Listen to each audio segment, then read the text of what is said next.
Donc bonjour à tous, bienvenue à ce petit webinaire de présentation de Taco Days avec une grande partie de l'équipe. Je les avais invités de manière un petit peu officielle sur l'événement, mais je ne pensais pas que tout le monde serait là. Donc ils vont pouvoir nous parler peut-être un petit peu de leurs ateliers et autres. Chacun de je vais pas tout présenter, c'est chouette, on va avoir un peu de partage.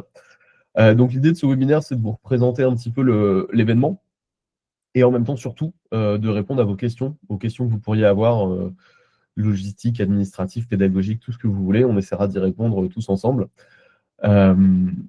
Donc juste pour me présenter rapidement pour ceux que je ne connais pas, donc Raphaël Grasset, je suis le fondateur de Trendy, qui est un studio d'innovation pédagogique.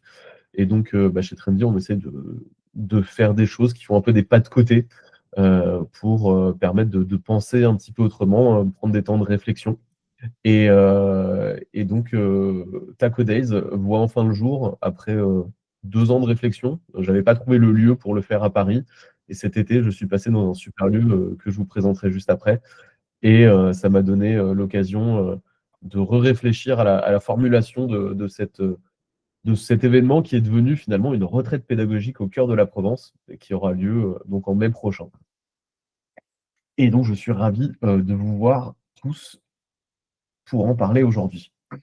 Alors, Taco Days, qu'est-ce que c'est? Donc, Taco, déjà, ça vient de Think and Act Collectively. Donc, on va être honnête, hein, je me suis un petit peu inspiré de TED, mais TED, le problème, c'est que c'était, on était beaucoup dans l'inspiration, mais on passait pas beaucoup à l'action. Et donc là, l'idée, c'était d'allier les deux et d'aller un peu plus loin. Donc, c'est pour ça qu'est né Taco, qui est un mot qui se retient bien aussi.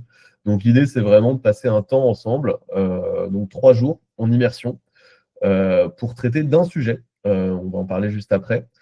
Et d'y réfléchir et de se préparer à l'action collectivement. Donc, sans participants, sans professionnels du monde de la formation, avec un certain nombre d'intervenants et de facilitateurs qui vont être là pour nous accompagner pendant ces 3 jours, nous guider, nous faire des apports, mais surtout être là en support pour nous aider à réfléchir et à créer des nouvelles dynamiques dans nos organisations.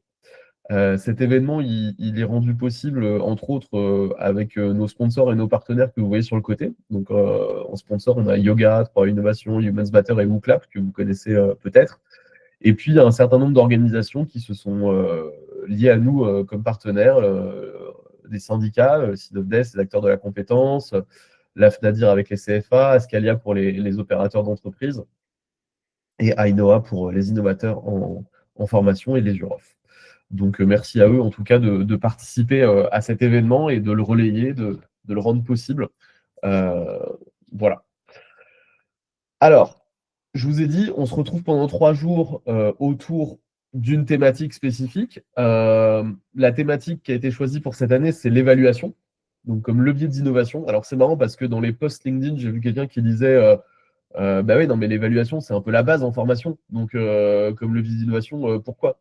Et donc, bah oui, mais en même temps, s'il y a des Jonathan Potier qui continuent à publier des livres et à faire des séminaires et autres aujourd'hui, bah, c'est parce que c'est pas aussi basique que ça en a l'air, c'est pas aussi intégré que ça en a l'air dans les organisations de formation. Donc, c'est un vrai sujet, entre autres avec l'IA. Donc, on aura l'occasion de traiter de l'IA dans la retraite, mais ce n'est pas orienté que là-dessus. L'évaluation, c'est très large. Donc, on s'est donné 3 axes principaux pour le traiter. Évaluer pour apprendre, donc plutôt pour ce qui est des formateurs. Évaluer pour concevoir, plutôt là pour s'adresser aussi aux ingénieurs pédagogiques. Et évaluer pour piloter, donc responsable, direction de formation. Bien évidemment, on pourrait inclure évaluer pour recruter en amont et évaluer pour certifier en aval. Ce sont des choses qu'on pourra traiter. Vous verrez qu'il y a des espaces un petit peu ouverts de discussion. Donc, bienvenue à toutes les autres axes qu'on pourrait traiter. C'est juste qu'on a voulu se concentrer un petit peu là-dessus, en tout cas pour le programme officiel. Et je vous ai mis cette petite phrase d'Albert Jacquard, donc, qui était un biologiste, qui était un philosophe français qui est mort maintenant, mais qui disait que finalement l'évaluation, ça ne sert pas à savoir si on est meilleur que les autres ou moins bon qu'eux, mais ça sert à devenir une meilleure version de soi-même. Et c'est vrai pour nos apprenants qu'on va accompagner dans Évaluer pour apprendre, mais c'est aussi vrai, et vous allez le voir entre autres avec, par exemple, l'atelier de Yannick, sur évaluer pour concevoir et évaluer pour piloter, de s'interroger soi-même comment est-ce que je me positionne par rapport aux propositions que je fais en termes de dispositifs de formation. Euh, donc la thématique est large. Je ne veux pas commencer à philosopher ou à faire mon chercheur sur le sujet et à vous proposer des choses directement, puisque l'idée de cet événement, c'est de vous faire quelques apports, mais aussi surtout de faire émerger des choses de l'intelligence collective qu'on aura sur place. Alors l'événement, comment il est construit? Il est construit en 5 temps que je vais vous présenter. Euh, on commence par Connect. Donc l'idée de ce temps, c'est vraiment, je vais d'abord vous faire un premier aperçu, puis on va rentrer dans le détail. L'idée de ce temps, c'est vraiment en fait de se connecter à la fois à la thématique, mais aussi aux autres. Donc ce sera l'occasion aussi de rencontrer ses pairs et de rentrer un peu plus profondément dans la thématique. Ensuite, le deuxième jour, il est dédié vraiment à la réflexion. Donc, dans TACO, on est sur le Think and Dream. Donc, là, on a des apports, on commence à réfléchir aux différentes problématiques. Et le Dream, c'est aussi quelle vision on veut avoir de ce vers quoi on veut aller dans nos organisations par rapport à l'évaluation. Et puis, le troisième jour, on rentre plus dans l'action. On passe sur du Experiment and Design. Donc, l'idée de tester des choses, entre autres avec nos partenaires, et en même temps de réfléchir collectivement à qu'est-ce qu'on peut mettre en place concrètement. Et puis à la fin, design, de rentrer dans une partie de réflexivité et puis de projection, puisque un des axes de Tacodes, c'est enfin, axes, un des arguments que j'avais envie d'apporter, c'était de dire venez avec votre problématique sur l'évaluation dans votre organisation et repartez avec un projet. Voilà. Et donc ça, on va le voir plus précisément en détail. Si on revient au J1, effectivement, on commence par une conférence de recherche. Je vais vous en parler juste après avec les intervenants, et la présentation des intervenants et des facilitateurs.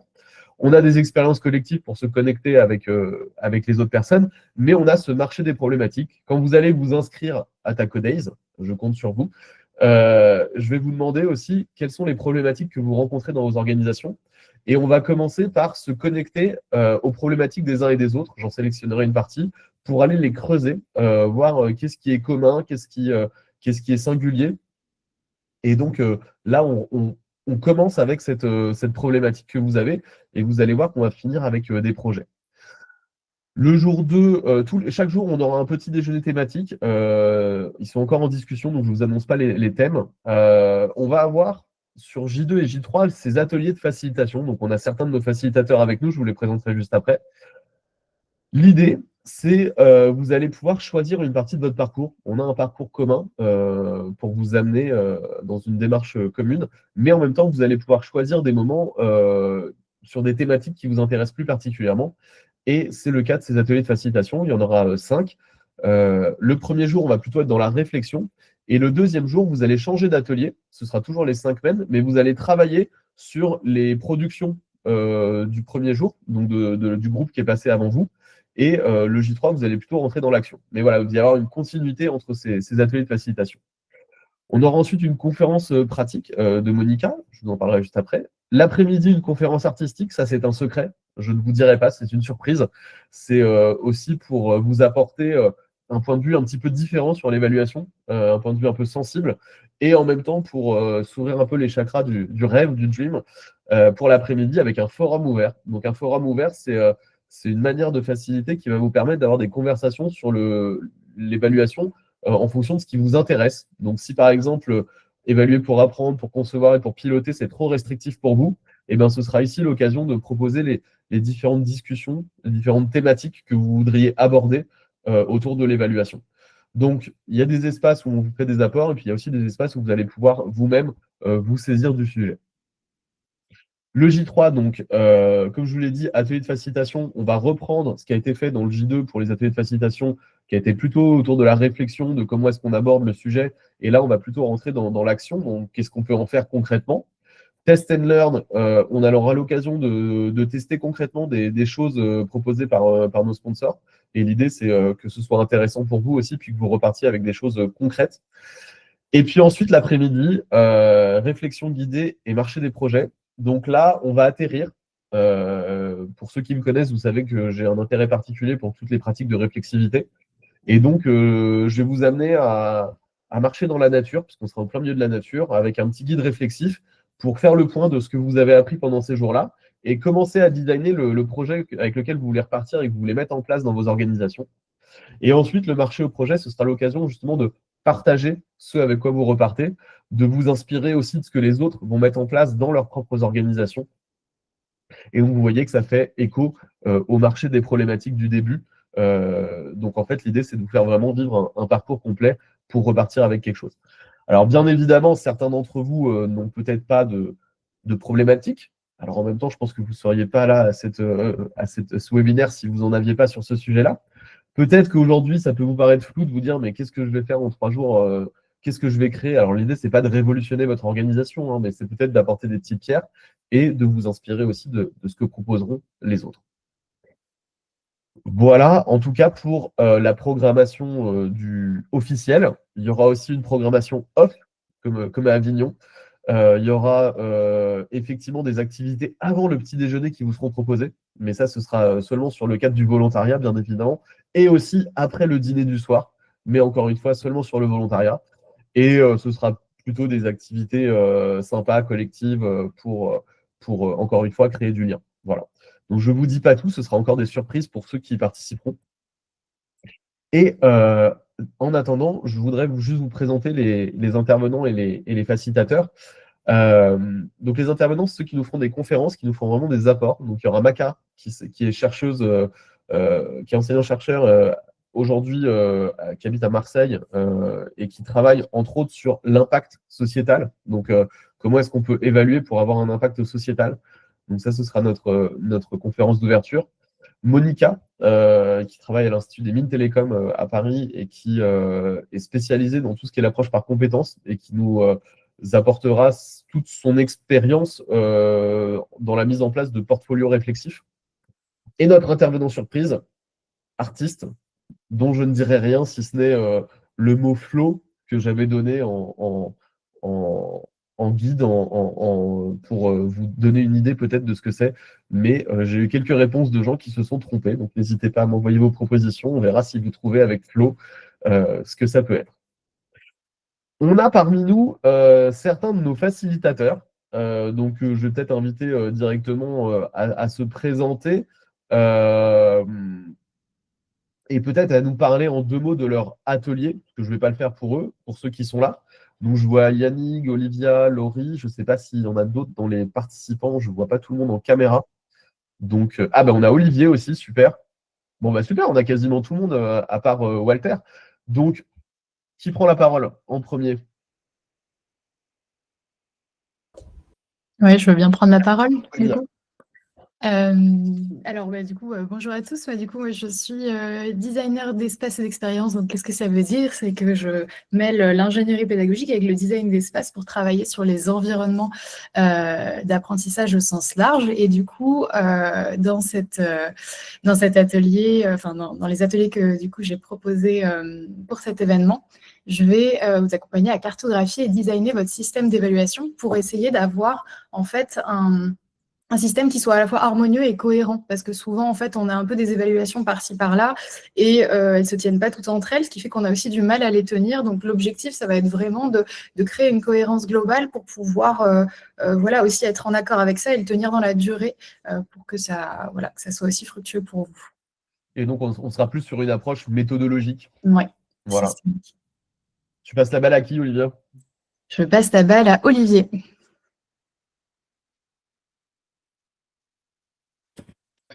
C'est moi. Il est là, il peut sourire. Super. Donc, bonjour à tout le monde. Donc, moi, je m'appelle Olivier Bernard. Je travaille dans plusieurs cadres, à la fois en formation continue et en formation professionnelle, en formation continue dans des écoles d'ingénieurs, en formation professionnelle pour différents OF. Et là, je vais venir avec 2 aspects. Un, le jeu, mais j'en dis pas trop plus, hein, puisque Raphaël, tu as fait plein de secrets, donc je dis rien. Je suis un fan de jeux de société et un fan de jeux et de jeux en formation, mais j'en dis pas plus. Et puis, on va aborder également dans un des ateliers l'IA, tout le monde en parle, et l'IA en évaluation. c'est-à-dire comment on peut transformer l'IA ensemble, pas simplement comme un outil, mais comme une véritable modalité d'apprentissage. Voilà, c'est un petit peu ce qu'on va travailler ensemble. Mais ce ne sera pas que l'IA outil, mais vraiment pas pour le coup. Alors, super, tu me fais penser à deux choses. Le premier, Olivier est en train de développer un jeu avec Clément Kahn, comme on voit dans les commentaires, pédagogiques. Donc, ils font un Kickstarter. N'hésitez pas à aller voir. Olivier, si tu veux faire ta pub, n'hésite pas à le mettre dans le commentaire. Et puis, par rapport à, tu disais là où tu travailles, en fait, c'est vrai, je ne l'ai pas précisé au moment de parler de la thématique. On va parler de l'évaluation plutôt dans l'enseignement supérieur et la formation professionnelle pour adultes. Voilà, je sais qu'il y a plusieurs personnes qui m'ont demandé si ça pouvait être bien pour eux, alors qu'ils sont plutôt dans l'enseignement initial. Venez, mais ne soyez pas déçus qu'on parle principalement de ces approches-là plutôt pour adultes. Voilà. Yannick, que je vois. Allez, bonjour à tous. Alors moi, je baigne dans la formation, l'enseignement, l'éducation depuis un petit peu plus de 30 ans. Et cette question de l'évaluation, elle est juste au travers de tous les chantiers, de tous les projets. Donc, pouvoir prendre 3 jours pour parler de ça, je ne pouvais pas ne pas sauter sur l'occasion, l'invitation faite par Raphaël. Je suis organisateur d'événements avec le Learning Show, je suis expert dans l'usage des outils, mais c'est le psychomotricien qui se cache derrière tout ça, puisque je suis d'abord psychomotricien qui va sauter sur l'occasion pour prendre le dessus et aller creuser sur la dimension émotionnelle, sur la dimension sensible, affective de l'évaluation, cet aspect qu'on met toujours de côté et sur lequel j'aimerais bien, moi, pouvoir faire avancer la réflexion tous ensemble. Et je rebondis là-dessus parce que j'étais super content qu'on arrive à se mettre d'accord sur ce sujet avec Yannick. On a tous un passé de nous-mêmes en tant qu'apprenants à l'école, en formation et autres. Et donc, on a tous un vécu par rapport à l'évaluation. Et donc, quand on parle de évaluer pour apprendre, on comprend très bien comment on peut accompagner effectivement le vécu de l'apprenant. Mais c'est aussi quand on est concepteur, quand on crée des parcours pédagogiques, on ramène ce vécu dedans, en fait. Et donc, comment est-ce qu'on interroge ce vécu de notre propre évaluation dans ce qu'on propose à nos apprenants, en fait. Quand on voit que certains apprenants, par exemple, font un apprentissage complet et puis ne se présentent pas à l'examen final parce qu'ils ont peur de l'évaluation, parce qu'ils ont mal vécu la notation dans le système éducatif initial. Ça, je l'ai déjà vu dans des recherches-actions que j'ai fait avec des apprenants. Donc, c'est hyper intéressant de voir aussi pour nous-mêmes, en fait, comment on se positionne par rapport à ça. Donc, merci Yannick de cette proposition.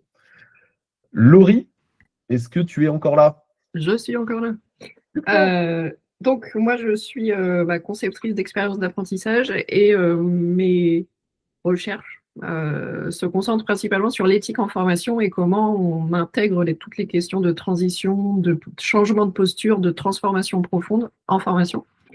Et du coup, mon atelier, c'est sur comment on évalue ce qui est difficilement observable. Avec un peu 2 intentions derrière, c'est que quand on veut une transformation profonde de nos apprenants, il ne suffit pas de mesurer leurs compétences et leurs capacités cognitives.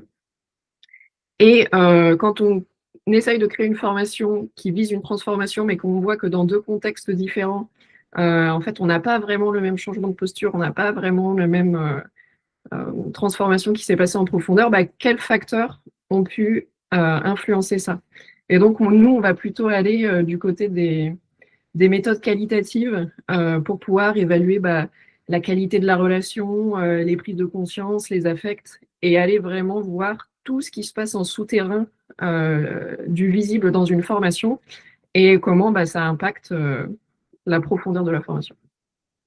Super, encore un sujet hyper intéressant et pas trop loin non plus de celui traité avec Yannick, donc ça fait 2 approches complémentaires. Walter n'est pas là aujourd'hui, donc je vais juste présenter un petit peu l'atelier qu'il va traiter. Walter est ingénieur au pôle Léonard de Vinci, il est spécialisé en cybersécurité. Donc vous voyez, on a vraiment des gens qui sont très complémentaires et qui ont des approches très différentes. Et Walter va traiter de l'éthique dans l'évaluation, entre autres de la complexité de comment est-ce qu'on fait pour individualiser à grande échelle l'évaluation dans un cadre qui est mouvant et qui est difficilement, c'est difficile de le mettre en place de manière éthique et équitable pour tous quand on a énormément d'étudiants, par exemple, ce qui est le cas dans l'école. Alors, Walter et Henning ne seraient pas la même personne. Non, ils ont une barbe tous les deux, mais ce ne sont pas les mêmes. Un a des lunettes, l'autre n'en a pas. Et donc, il faudra venir pour apprendre à les différencier le jour J. Voilà pour en tout cas Walter. Moi, je ne me suis pas présenté, mais donc Raphaël Grasset, moi je suis chercheur en sciences cognitives à la base pour ceux qui ne me connaissent pas. Et moi, je n'animerai pas d'atelier, je vais animer l'événement de manière globale. Donc, j'animerai des sessions, entre autres, sur les marchés aux problématiques, le forum ouvert, etc. Donc voilà, on se répartit un petit peu l'ensemble à nous 6 pour vous accompagner. Alors, l'idée tout à l'heure, je vous ai dit, venez avec votre problématique, repartez avec un projet. Ça, c'est à titre individuel pour chacun d'entre vous. À titre collectif, l'ambition est ambitieuse, puisque l'idée, c'est qu'en 3 jours, on écrive une nouvelle production libre autour de l'évaluation. Donc, chez Trendy, moi, j'ai l'habitude de mener des projets de recherche-action qui aboutissent à des livrables qui sont mis en Creative Commons. Donc là, vous en avez 2, par exemple, sur une recherche sur les facteurs d'engagement en formation que j'ai menée dans les Hauts-de-France il y a 2 ans, et CAPIA, qui va sortir en début de semaine prochaine, qui est une méthode d'acculturation des organisations de formation à l'intelligence artificielle. Donc c'est une recherche-action qu'on a menée pendant 10 mois, de décembre 2024 à septembre 2025. On la présentera donc aux rencontres de l'association AINOA à Angers vendredi, et elle sera disponible sur notre site dès lundi. Et donc l'idée, c'est que pendant cet événement TACO, on utilise les méthodologies qu'on a développées dans ces productions-là pour écrire collectivement un livrable à 100 personnes sur l'évaluation. Alors, vos facilitateurs seront des relais de votre écriture, parce qu'on ne va pas tout écrire à 100 mains, enfin à 200 mains directement. Mais voilà, l'idée, c'est de vous rendre aussi auteur d'un livrable qui sera mis à disposition de tous et qui a pour but d'aider chacun à aller un peu plus loin encore dans les projets qu'il veut mettre en place. Donc ambitieux, mais on a confiance en vous. Et puis moi, j'ai surtout confiance dans les facilitateurs qui nous accompagnent. Enfin, le lieu qui fait beaucoup à cet événement, vous allez voir, donc c'est The Camp, c'est près d'Aix-en-Provence. C'est à 5 minutes de la gare TGV. Il y aura une navette qui sera mise en place. Et donc, c'est un espace qui est complètement au milieu de la nature, au milieu de la garrigue, et qui est un espace à la base qui avait été imaginé pour penser les villes du futur. Et aujourd'hui, c'est plutôt un espace d'événementiel, mais qui est très accueillant et qui porte beaucoup d'énergie, d'innovation. Enfin, on peut être assez inspiré en allant là-bas. Donc, il y a un hôtel sur place où on sera logé. Il y a un restaurant aussi, puis on a des salles de travail. Donc, on sera vraiment. C'est pour ça que ça s'appelle une retraite aussi. C'est à la fois se retirer du monde. On va dans un espace de nature. On va essayer il y aura des temps pour que les gens puissent répondre à leurs mails, bien évidemment, parce qu'on sait qu'on ne peut pas s'en passer. Mais l'idée, l'invitation, en tout cas, c'est peut-être de justement prendre ce temps pour penser, pour se poser, pour connecter les uns et les autres autour de ce sujet. Et donc, en tout cas, le lieu sera là pour nous aider à faire ça. Et en plus, bien évidemment, il y a aussi une piscine, une salle de sport, des balades dans la nature. Donc, c'est aussi un moment de ressourcement pour tout un chacun. Voilà. Alors, comment nous rejoindre dans cette aventure? La billetterie est ouverte. Si vous voulez prendre vos places, il reste 1 ou 2 places Early Bird à 890 €, mais sinon, le plein tarif est à 990 €. Dans ce tarif, vous avez les 3 jours de retraite, donc avec toutes les activités avec nos super facilitateurs, l'hébergement à l'hôtel sur place, la pension complète, la navette de la gare TGV jusqu'à The Camp, qui est à 5 minutes. Vous aurez accès à toute la communauté d'innovateurs. On va essayer de mettre en place une petite communauté en plus qui pourra être tenue sur le long terme. Et puis voilà, donc 3 jours de super connexion. Donc n'hésitez pas à nous rejoindre là-dessus et puis à partager aussi à vos proches ou à vos collaborateurs qui peuvent être intéressés, à vos pairs qui peuvent être intéressés. Et donc, Ma présentation s'arrête là. L'idée ensuite, c'était plutôt de répondre à vos questions, puisque toutes ces informations sont sur le site, mais c'était pour vous le représenter de manière concrète. Je vais juste regarder un petit peu les questions. J'ai vu qu'il y en avait déjà une ou deux dans les commentaires, mais sinon, n'hésitez pas à ouvrir votre micro et à prendre la parole avec la petite main. Fabienne, la documentation sera-t-elle adressée? Je ne comprends pas très bien la question. Fabienne, si... Ouais, ou Solène. Ouais, la question était, pardon, bonjour à tous, merci. La question était simple, c'est en fait le slideshow là qui est présenté, qui d'ailleurs contient les informations qui sont aussi sur le site, etc. Mais est-ce que c'est communiqué Ah oui, je peux vous l'envoyer. Pardon, j'avais pas compris la documentation. C'est Okay, tout simplement, ouais. Oui, je peux vous l'envoyer, il n'y a pas de souci. Je vous ferai un mail après avec grand plaisir. Merci. Solène? Moi, j'ai une question en fait sur l'organisation. Au départ, quand vous avez présenté les blocs, il fait état d'un forum à un moment donné. Ça consiste en quoi? Alors, le forum ouvert, donc c'est effectivement une activité de facilitation que j'ai évoquée. Donc, on est 100 personnes et on veut avoir des discussions à 100 personnes. Comment on fait? Donc, on va désigner des espaces et des temps. Donc là, sur l'après-midi, on va désigner peut-être 3 temps de 45 minutes chacun et une dizaine d'espaces. Et donc, Solène, vous avez une discussion, enfin un sujet que vous aimeriez traiter et vous dites, bah, moi, dans tel espace, à telle heure, je vais discuter de ça. Et ensuite, bah, qui même me suivent, il y a des gens qui vont venir discuter avec vous, peut-être pas. Et donc, comment on gère tout ça? Et puis, vous-même, vous pouvez aller rejoindre les discussions des uns et des autres. Et donc, comme ça permet aussi de laisser un espace ouvert où chacun peut apporter aussi ce dont il veut parler, en fait. D'accord, mais si on est 100 personnes à vouloir traiter 100 sujets différents, on n'est pas dans la... Alors, déjà, il y a un nombre de spots limité. Donc, quand les spots sont pleins, les spots sont pleins. Et puis, en général, sur 100 personnes, il n'y a jamais 100 personnes qui veulent proposer des choses. Il y en a qui sont aussi heureux, avec un niveau de fatigue ou autre, de suivre les propositions des uns et des autres. Et puis, parfois, il y a des propositions qui se recoupent et donc on les rassemble. Et puis, voilà, on se ressemble. Ok. Et les productions de ces discussions sont accessibles après à tous ou exclusivement aux membres de... Alors, l'idée, c'est qu'on capitalise et que ça puisse venir nourrir le livre blanc commun qu'on veut créer. On va voir comment on va le faire parce qu'il faut pouvoir le capitaliser correctement. Donc, mais c'est l'idée, ouais.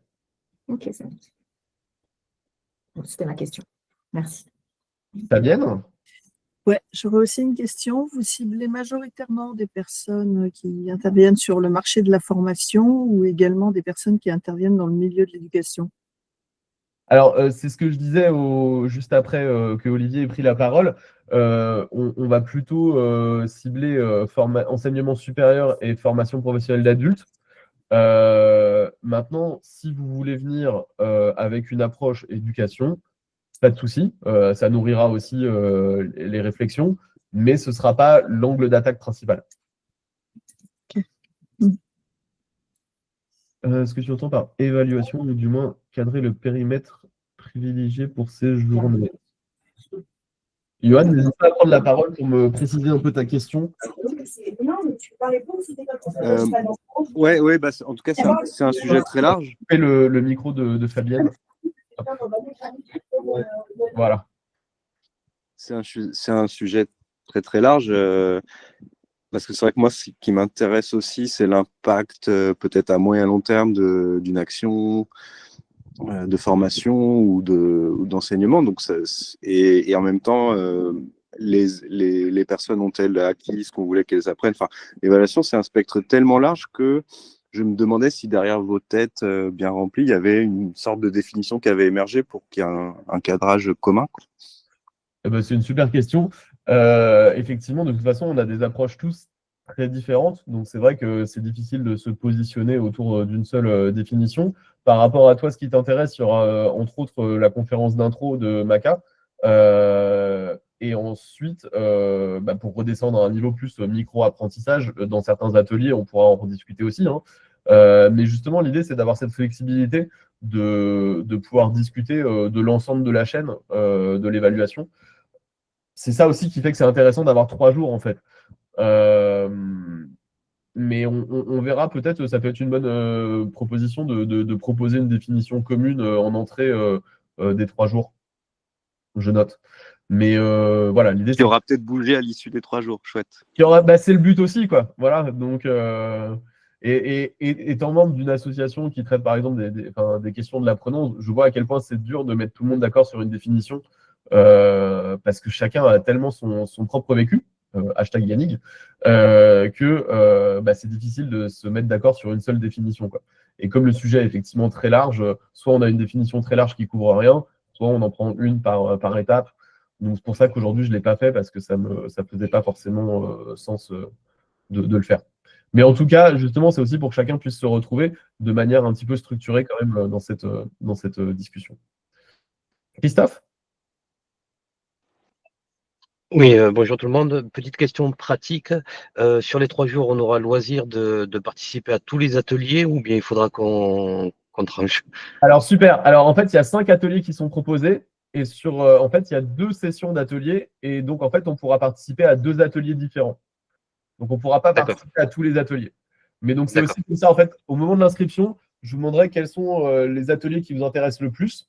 Et j'ai écrit un algorithme pour pouvoir trier l'ensemble et vous proposer au mieux les ateliers qui vous intéressent. Et donc, en fait, sur tout le parcours, il y a 4 moments où vous allez pouvoir faire des choix. Il y a à la fois l'expérience collective. Donc ça, c'est au début pour justement vous rencontrer les uns les autres. Et donc ça, c'est nos facilitateurs qui vous ont préparé des super ateliers un peu décalés pour vous faire vous rencontrer. Il y a les 2 ateliers de facilitation du J2 et du J3, où là, on va plutôt réfléchir, là, on va plutôt être dans l'action. Et il y a aussi les ateliers proposés par les sponsors Test and Learn, où vous allez pouvoir choisir aussi les ateliers auxquels vous voulez participer. Donc, il faudra faire des choix. Choisir, c'est renoncer. Mais en même temps, c'est pour vous donner l'opportunité d'avoir à la fois un programme commun et en même temps quelque chose un petit peu sur mesure, quoi. D'accord. Alors, juste parce qu'en fait, sur le truc, c'est un peu frustrant. En fait, ça met en bouche tout ça. Et donc, du coup, est-ce que si on n'est pas sur un atelier, on aura une restitution ou un contenu quand même? Alors, l'idée, c'est que justement, dans le livre blanc final, Oui, il y a une d'accord. restitution des ateliers, en fait. Donc, on l'aura peut-être pas au moment de l'événement lui-même, mais 15 jours après, vous l'aurez dans le livrable final, en fait, qui reprendra l'ensemble des réflexions de tout le monde, effectivement. C'est aussi pour ça qu'il y a cette capitalisation finale. Et entre autres, on aura aussi, j'ai vu qu'il y avait Nicolas qui était avec nous, Nicolas Lozantic, qui sera là pour capitaliser aussi d'un point de vue vidéo les retours, les expériences des uns et des autres. Et donc, ça nous fera aussi une autre manière de partager ce qui aura été vécu, quoi. Voilà. Très bien, merci. Christina, je réponds à ton message. Oui, le tirage au sort a déjà eu lieu. Et en fait, j'ai envoyé 2 fois le mail et j'ai eu un problème de messagerie. Donc, vous êtes nombreux à ne pas avoir reçu le message. Je suis désolé, je l'ai corrigé ce matin. Donc, je ne sais pas si je le renvoie une 3e fois, quitte à faire peur à certaines personnes, ou je vais peut-être vous en profiter d'envoyer le replay pour avertir les gens. Et malheureusement, Christina, j'ai la mauvaise nouvelle de te dire que tu n'as pas gagné. Oui, je sais, c'est triste. Est-ce qu'on a d'autres questions? Ou est-ce que c'est clair?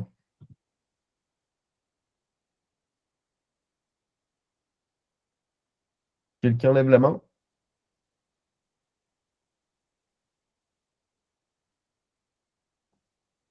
Ok, bon, c'était très clair. Eh ben, merci à tous d'avoir participé. Donc, je vous invite, si ça vous a mis l'eau à la bouche, comme le disait Christophe, à vous rendre sur le site de Trendy pour prendre vos places. Et si vous voulez profiter du Early Bird, il n'en reste pas beaucoup, donc n'hésitez pas. Et puis, je vous dis rendez-vous en mai.